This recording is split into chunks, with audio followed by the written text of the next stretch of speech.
vous souhaitez intégrer cette formation, vous devrez avoir au minimum un niveau bac ainsi que des connaissances informatiques acquises professionnellement ou personnellement.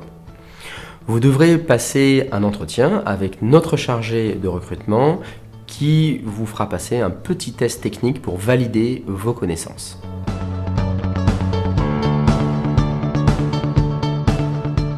Le contenu de cette formation est très dense, il comporte de nombreux modules. Le premier abordé sera celui sur le réseau, les bases du réseau, tout ce qui concerne le matériel, les protocoles réseau, TCP/IP en particulier, tous les services réseau, le DHCP, le DNS.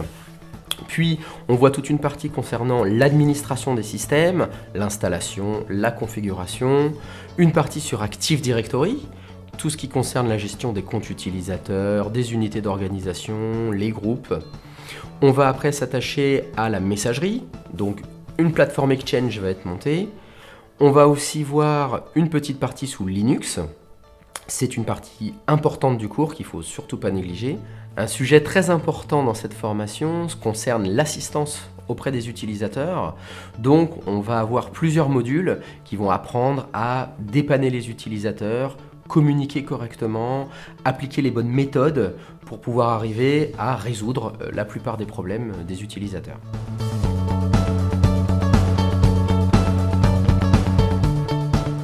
Tout au long de cette formation, vous passerez 4 ECF qui ont pour but d'aider le jury à déterminer votre niveau.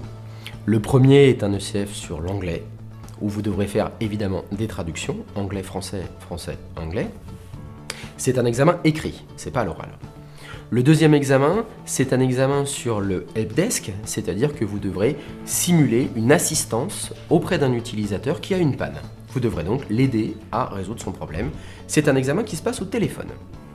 Le troisième ECF, c'est un examen sur l'administration des systèmes, sur lequel vous passerez un examen écrit d'abord, où vous aurez des questions théoriques à répondre, et un examen pratique sur des maquettes sur lesquelles vous devrez mettre en place et dépanner les systèmes. Le dernier se concentre sur la partie réseau, où là, c'est comme pour le CF d'administration, une partie théorique écrite et une partie pratique sur des maquettes sur lesquelles vous devrez faire des dépannages.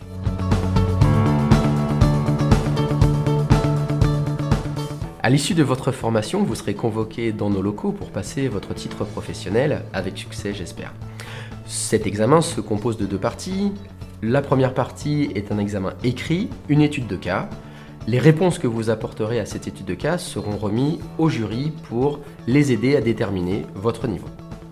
Le lendemain, vous serez à nouveau convoqué dans nos locaux et vous passerez la deuxième partie de l'examen qui se compose d'abord d'une étude de la plateforme sur laquelle vous devrez intervenir. Vous avez 15 minutes.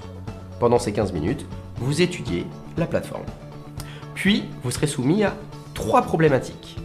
Ces problématiques, vous devrez les résoudre devant le jury. Vous irez donc dans une pièce, le jury vous attend, une plateforme a été déjà montée et c'est sur cette plateforme que vous intervenez.